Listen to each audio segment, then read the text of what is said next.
Meet James. James makes $110,000 a year. He's got a nice apartment, a leased SUV in the driveway, a closet full of clothes he barely wears, and a phone that buzzes every few days with a low balance alert. Here's the part that should scare you: James makes more money than 75% of American households. And he has $340 in his checking account. Now meet Sarah. Sarah makes $52,000 a year. She drives a 10-year-old Honda. She's never taken a flight in business class. And she has $61,000 sitting in investments, growing quietly, every single month, whether she thinks about it or not. Same country. Same economy. Same cost of living headlines. Wildly different outcomes. If you think the difference between James and Sarah is that Sarah is better with money, you're about to find out you're wrong. The real difference isn't willpower. It isn't intelligence. It's not even income. It's something almost nobody talks about, because the entire system, your bank, your employer, your credit card company, even your own social circle, is quietly built to keep you from noticing it. By the end of this video, you're going to understand exactly why more money almost never fixes a money problem, why the middle class is actually the hardest income bracket to escape from, and the exact framework people like Sarah use to turn an average paycheck into real freedom, while people who out-earn them by double stay stuck. Stick around, because case study number 3 in this video is the one that's going to hit closest to home. Let's get into it. Here's a question that sounds simple but almost nobody can answer honestly. If your income doubled tomorrow, would you actually save more of it? Most people say yes. The data says no. This is called lifestyle inflation, and it is the single biggest reason smart, hard-working people stay broke their entire lives. It works like this: every time your income goes up, your expenses quietly rise to meet it. You get a raise, and suddenly the apartment feels a little small. You get a bonus, and suddenly your car feels a little old. Nothing about this feels reckless in the moment. Every individual purchase feels justified. You earned it. You deserve it. That's exactly what makes it so dangerous. Lifestyle inflation never feels like a mistake while it's happening. It only looks like one when you check your net worth 10 years later and realize it hasn't moved. Let's talk about why this happens, because it's not a character flaw. It's psychology, and it's been engineered. Reason 1: the reference point trap. Human beings don't judge their financial situation in absolute terms. We judge it relative to the people around us. If your coworkers are leasing new cars and posting vacation photos, your brain quietly recalibrates what normal spending looks like, even if none of those coworkers actually have any savings either. You're not comparing yourself to a wealthy person. You're comparing yourself to another broke person who just hides it better. Reason 2: debt makes broke feel invisible. A credit card doesn't just let you spend money you don't have, it removes the immediate emotional pain of spending. Studies on payment methods consistently show people spend more, and feel less, when a purchase doesn't come with the physical sensation of handing over cash. Debt is a painkiller for the natural instinct that should be stopping you. Reason 3: the system profits from your comfort, not your freedom. Your bank makes more money if you carry a balance. Your credit card company makes more money if you pay the minimum. Car dealerships make more money leasing you a payment you'll never pay off than selling you a car you'll own outright. None of these institutions are on your side, and none of them are going to tell you that. Here's the part that connects everyone in this video: James, Sarah, and the case studies you're about to see are not different because one of them is disciplined and the others aren't. They're different because one of them built a system that removes the decision entirely, and the others are relying on willpower, which runs out. Willpower is not a strategy. It's a resource, and it depletes every single day. Systems don't get tired. That's the whole game, and we're about to show you exactly what that looks like in 3 real financial lives. Marcus grew up without much.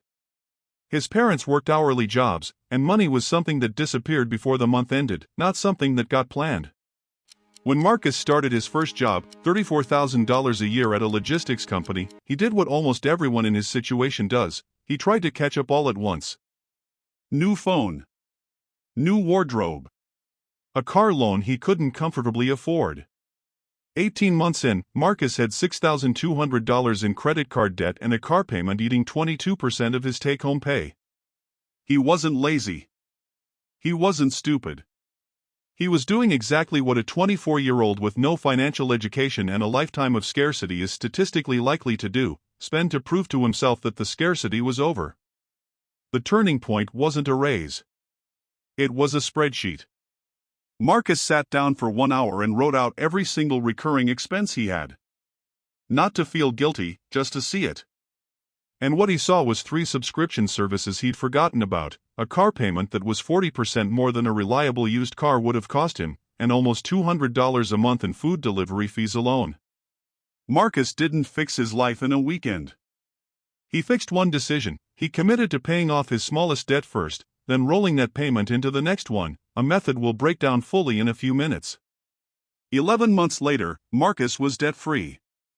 14 months after that, he had his first $5,000 saved.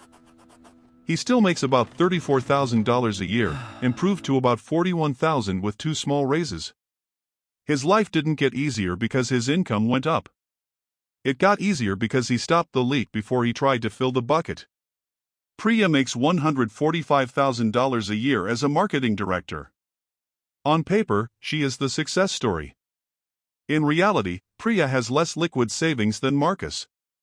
Here's what Priya's monthly budget actually looks like: a mortgage on a house that's slightly bigger than she needs, 2 car payments, hers and her partner's, a home renovation loan, and recurring small purchases that, added up, total more than $1,800 a month.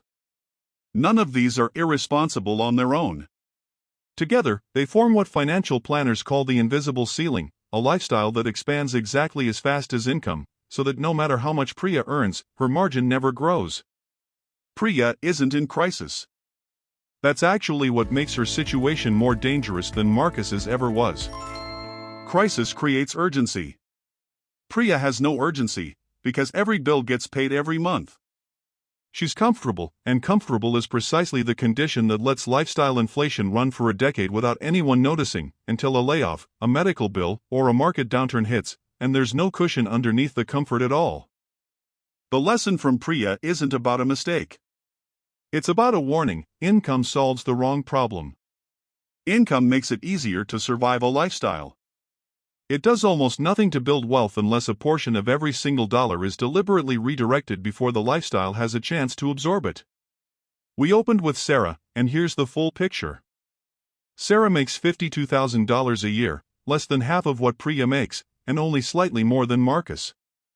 Sarah has $61,000 invested, a fully funded emergency fund, and th. She uses a single credit card, pays it in full every month, and has never carried a balance in her life.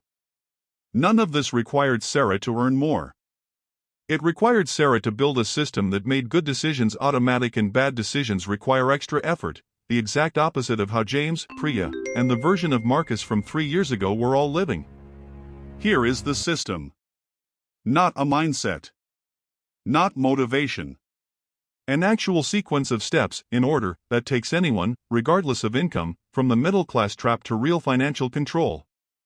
Step 1: automate before you can decide. The single highest leverage move in personal finance is removing yourself from the decision. Set up an automatic transfer that moves a percentage of every paycheck into savings and investments the same day it arrives, ideally within 24 hours, before it ever sits in a checking account long enough to feel spendable. Start at 10% if that's realistic. The percentage matters far less than the automation. A consistent 10% beats an inconsistent 25% every time, because consistency is what compounds. Step 2: attack debt with a method, not a feeling. There are 2 dominant strategies. The avalanche method pays off the highest interest debt first, mathematically optimal, saves the most money over time. The snowball method pays off the smallest balance first, regardless of interest rate, psychologically optimal, because early wins build momentum. Marcus used the snowball method on purpose. He didn't need the extra 2% in interest savings. He needed proof, early, that the plan was working, so he wouldn't quit. Pick avalanche if you're motivated by math. Pick snowball if you're motivated by momentum. Either beats doing nothing. Step 3. Build the buffer before you build the portfolio. A starter emergency fund, even just $1,000, exists for one reason: to stop a single unexpected expense from becoming new debt. This isn't your real emergency fund yet. It's a shock absorber. Once debt is cleared, that buffer expands to 3 to 6 months of essential expenses. This is the step almost everyone skips, and it's the reason so many people who get their act together financially end up back in debt the moment a car repair or medical bill shows up. Step 4. Give every dollar a job before the month starts, not after. This is the difference between a budget and a wish list. A real budget is built before the month begins, assigning every dollar of expected income to a category: needs, wants, debt, savings, so that by the time money actually arrives, no decisions are left to make in the moment, when willpower is weakest and temptation is strongest. Step 5. Increase your savings rate, not just your income. This is the step that separates Sarah from Priya.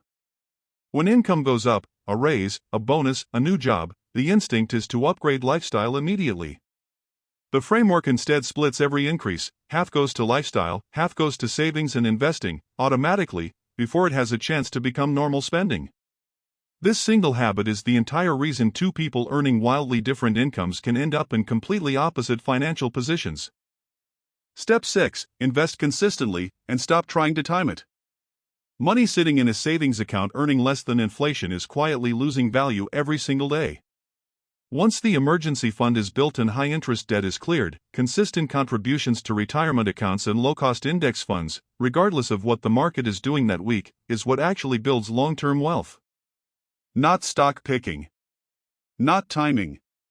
Consistency, over decades, doing the boring thing on repeat. None of these 6 steps requires a 6-figure income. Marcus proved that at $34,000.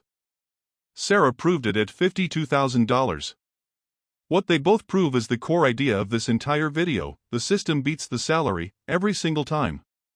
Let's go back to James for a second. $110,000 a year, $340 in the bank. James isn't a bad person. He's not undisciplined in any way that would show up if you met him. He's just never had a system.